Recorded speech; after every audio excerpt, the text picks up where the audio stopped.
સુરત શહેરના અનેક માર્ગો પર ખાડાઓનું સામ્રાજ્ય છે અને ઠેર ઠેર પડેલા ખાડા અંગે કોંગ્રેસે વિરોધ નોંધાવ્યો। યુથ કોંગ્રેસે ખાડા મહોત્સવની ઉજવણી કરીને અનોખો વિરોધ કર્યો। જણાવી દઈએ, ઢોલ નગારા વગાડતા રસ્તા પર કોંગ્રેસના કાર્યકર્તાઓ નીકળ્યા, લોકોને મીઠાઈ વહેંચીને ખાડા મહોત્સવની ઉજવણી કરી। રસ્તા બનાવવામાં ભ્રષ્ટાચાર આચરતા હોવાના કોંગ્રેસે દાવો કર્યો। સિઝનના પહેલા જ વરસાદમાં શહેરના જાહેર માર્ગો પર ખાડાનું રાજ જોવા મળી રહ્યું છે। સુરતના પહેલા વરસાદે જ ઠેર ઠેર ખાડા જોવા મળી રહ્યા છે, ત્યારે આજે યુથ કોંગ્રેસ દ્વારા એક અનોખો વિરોધ કરવામાં આવી રહ્યો છે। સુરતના પર્વત પાટિયા વિસ્તારમાં જે ખાડા પડ્યા છે ત્યાં અત્યારે જોઈ શકાય છે કે ખાડા ઉપર કોંગ્રેસના કાર્યકર્તાઓ જઈને આજે ખાડા મહોત્સવ ઉજવી રહ્યા છે।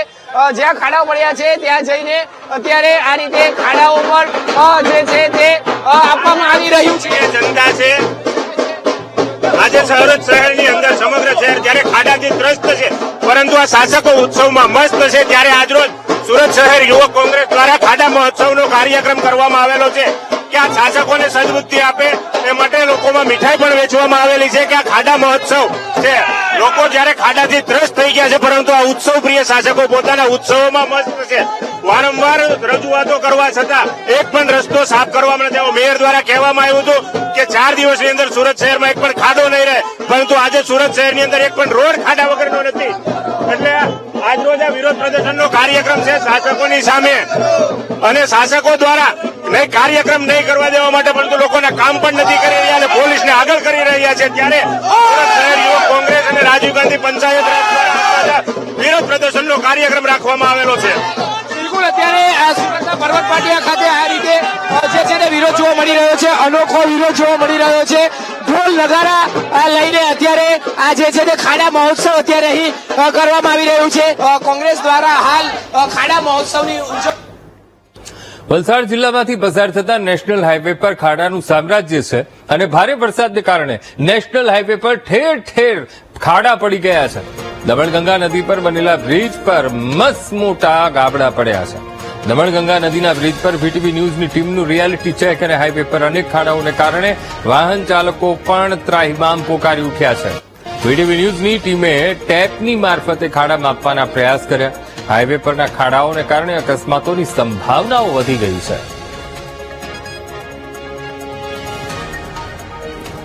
તો દમણગંગા બ્રિજ પરના અમે આપને આ દ્રશ્યો બતાવી રહ્યા છીએ। રસ્તાની હાલત એકદમ બિસ્માર થઈ ગઈ છે। રસ્તા ઉપર મસ્ત મોટા ખાડા પડી ગયા છે, જેના કારણે વાહન ચાલકોને પરેશાની વેઠવાનો વારો આવે છે। સાથે સાથે ટુ વ્હીલર જે વાહન ચાલકો છે તેમને તો સતત અકસ્માતનો ભય સતાવતો હોય છે, કારણ કે એક તરફ હેવી વ્હીકલ્સ ત્યાંથી પસાર થતા હોય છે અને ખાડા પણ ભયજનક, અને જેના કારણે અકસ્માતનો ભય એ નાના વાહન ચાલકોને સતાવી રહ્યો છે। ત્યારે વીટીવી ન્યૂઝે રિયાલિટી ચેક કર્યું કે આ રસ્તાની, આ બ્રિજની પરિસ્થિતિ શું છે, રોડ કેવો છે, અને ટેપથી એ ખાડા પણ માપ્યા।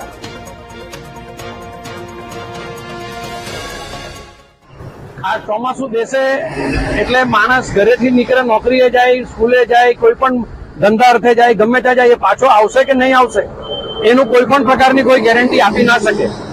કેમ કે અકસ્માતો એટલા બધા વધી ગયા છે। અકસ્માત વધવાનું કારણ એક જ છે કે માત્ર ને માત્ર ખાડાઓને કારણે આ વસ્તુઓની શક્યતા ઉભી થાય છે। તો સરકારશ્રીએ કે જે કોઈ બી જનપ્રતિનિધિઓ છે એ લોકોએ પણ પોતાના ધ્યાન પર લઈને આ વસ્તુઓને તકેદારી રહે એવું કરવું જોઈએ, અને નિર્દોષ લોકોના જીવ ના જાય એની તકેદારી રાખે એવી અમારી માંગણી છે। અનુભવ તો એવો રહ્યો કે હું જ્યારથી ઘરથી બહાર નીકળ્યો છું, એટલા મોટા મોટા નેશનલ અંતરિયાળ વિસ્તારની તો વાત જુદી, આ તમે જોઈ શકો કે નેશનલ હાઈવે પર જો આટલા મોટા મોટા ખાડા હોય ને એના કારણે જો કોઈ અકસ્માત થાય તો એનો જવાબદાર કોણ? આજે મારી ગાડીમાં આટલા મોટા મોટા આવતા છે ખર્ચા કે તમને શું કહું। આટલા એક તો પાણી ભરાઈ જાય ને એના ઉપર એટલા મોટા ખાડા હોય છે જે અકસ્માતને પૂર્ણ રૂપે સંદેશો આપી રહ્યા છે। કેટલી બધી તકલીફો, ને નેશનલ હાઈવે જે પ્રી મોન્સૂનની કામગીરીના કેન્દ્ર સરકાર તરફથી એમ લોકોને ગ્રાન્ટ ફાળવવામાં આવે છે, એ બધા પૈસા જાય કાં છે? અમે ટેક્સ ચૂકવીએ છીએ।